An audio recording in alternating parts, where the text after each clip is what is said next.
এটা আনন্দৰ দিন যে বিশ্বনাথ চাৰিআলিৰ এইটো যিটো অৰিজিনেল আমাৰ নেশ্যনেল হাইৱে, এই নেশ্যনেল হাইৱে দুই কাষে আগতে ড্ৰেইন আছিল, কিন্তু আমি দেখিছোঁ যে যোৱা 10-15 বছৰ এই ড্ৰেইনকেইটা থকা আৰু নথকা একেই হৈ আছে। কাৰণ ড্ৰেইনবিলাকত সম্পূৰ্ণৰূপে মাটি ভৰ্তি হৈ বন্ধ হৈ পৰিছে। আৰু চহৰখনত যিখিনি পানী জমা হয়, বৰষুণৰ পানী বা হোটেল বা মানুহৰ বাসস্থানৰ পৰা পানী আহে, আৰু সেই পানীবিলাক দেখিছোঁ বহুত অঞ্চলত এতিয়া ৰাস্তালৈ ওলাই আহিছে।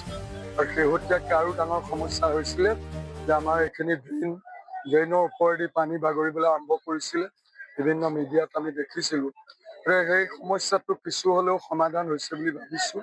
অসম চৰকাৰৰ গৃহ নিৰ্মাণ আৰু চহৰ উন্নয়ন বিভাগৰ তৰফৰ পৰা বিশ্বনাথ চাৰিআলি পৌৰসভাৰ বাবে 2 কোটি টকাৰ আমাৰ নলা নিৰ্মাণত অনুমোদন জনাইছে। আৰু আজি আমাৰ সেইটো শুভ দিন যে আমি আমাৰ ফালৰ পৰা আনুষ্ঠানিকভাৱে ইয়াৰ আধাৰশিলা আজি স্থাপন কৰিলে মাননীয় বিধায়ক মহোদয়ে। আৰু প্ৰায় 1000 মিটাৰ ড্ৰেইন নিৰ্মাণ হ'ব। আপোনালোকে জানে যে বিশ্বনাথ চাৰিআলি পুলিচ পইণ্টৰ পৰা আমাৰ যিখন গলীয়া নদী বুলি কয়, সেই গলীয়া নদীলৈকে সেই পানীটো বহাই অনা হ'ব। আৰু সিচাইডে আমাৰ লাইফ ইঞ্চুৰেঞ্চ কৰ্পৰেশ্যন যিটো LIC অফিচ, LIC অফিচৰ ঠিক সন্মুখত আমি তাৰ পৰা আৰম্ভ কৰি পেলাই আমি পাভৈ ৰোডত যিটো মেইন ড্ৰেইন আছে, সেই পাভৈ ৰোডৰ ড্ৰেইনত এইটো কানেক্ট কৰিম। গতিকে দুয়োফালে মিলাই মুঠতে 1000 মিটাৰ সম্পূৰ্ণ হ'ব।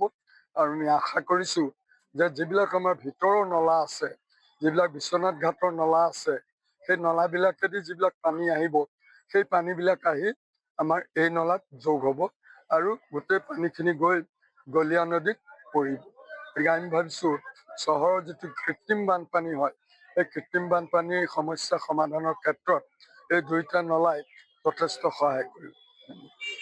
অসম চৰকাৰৰ গৃহ নিৰ্মাণ আৰু নগৰ পৰিক্ৰমা বিভাগৰ দ্বাৰা বিশ্বনাথ চাৰিআলিৰ নলীনাদ নিৰ্মাণৰ বাবে 2 কোটি টকা ধাৰ্য কৰা হৈছিলে।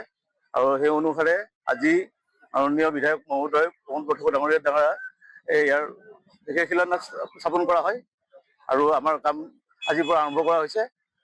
আৰু মোটামুটি বাৰিষাৰ আগতে আমি কামটো সম্পূৰ্ণ কৰিব বুলি কণ্ট্ৰেক্টৰক আমি আশা প্ৰকাশ কৰিছোঁ। 2 কোটি টকা ব্যয় সাপেক্ষে এই প্ৰজেক্টটো বিশ্বনাথ চাৰিআলিৰ পৰা গলীয়া নদীলৈকে এইটো সোঁফালৰটো হ'ব আৰু বাকী বাওঁফালৰটো বিশ্বনাথ চাৰিআলিৰ তাৰ আগলৈকে চাৰিআলি আগলৈকে এইটো বাওঁফালৰটো এইটো হ'ব। টোটেল প্ৰায় 1000 মিটাৰ দৈৰ্ঘ্যৰ নলীনাদ হ'ব।